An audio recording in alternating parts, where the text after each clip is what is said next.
Ku Projan Media TV tukwebaza yonna gy'osinziira okubanga weekumidde ku mukutu. Yes, webali kusubscribinga, webali kunyiga kade, webali kubanga gw'omu kubasooka okubanga okomentinga ku stories zetubattaddeyo olw'ensonga nti nga twolekera akalulu kano akagenda okubaawo nga 14 guno omwezi. Yes, abantu bangi oba amawulire mangi ageetooloola eggwanga era nga gonna woba weekumidde wano ku Projan no subscribinga ojja kuba ofuna buli update egenda maaso mu ggwanga. Era nga olunaku olwaleero omukulu amanyiddwa nga Pastor Bujingo ng'ono mwami ffenna tumanyi yowa House of Prayer Ministries wali ku Kananiland e Makerere. Omukulu Pastor Bujingo avuddeyo n'abaako ebigambo eby'enjawulo by'ayogedde eri mwana mulenzi amanyiddwa nga Bobi Wine.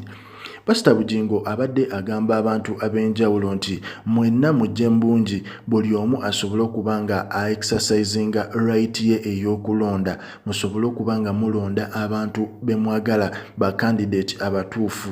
Naye Pastor Bujingo ayina ensonga gy'ayogedde ekoonye ku ndiga ze. Omusumba ono Bujingo avuddeyo n'agamba nti naye ate bwe muba mulonda mwegendereze kubanga waliwo abapolitician abamu abatutte famire zaabwe ebweru, ate mu kubatwala ebweru gw'oyinza okuba tokimanyi nti ate bo basigaza bulletproof. Kati gwe agenda okulonda olina okuba nga omanyi ky'olonda. Okitegeera? Pastor Bujingo yalumbye Bobi Wine direct yadde yabadde tayagala kiyisa mu public olw'ensonga nti abantu babadde bajja musalako bamubuuze akana n'akataano lwaki ayogera ku President Bobi Wine Kyagulanyi, naye nga yavuddeyo n'agamba nti mwegendereze nnyo bapolitician abafulumya abantu baabwe ebweru ate bo ne basigala mu ggwanga nga bambadde bulletproof.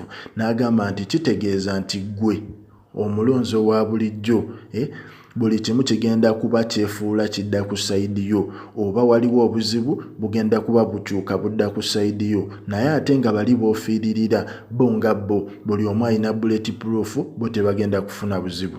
Yes, ze update ezigenda maaso mu ggwanga tuba tuzikuleetera. Omusumba Bujingo Musumba Bujingo ye asazeewo akole bw'atyo. Tetumanyi response gye bagenda muwa aba People Power, neffe update zonna tugenda batuzikutuusaako wano kubanga amawulire mangi mu ggwanga era nga gonna weetaga okubanga ogamanyi.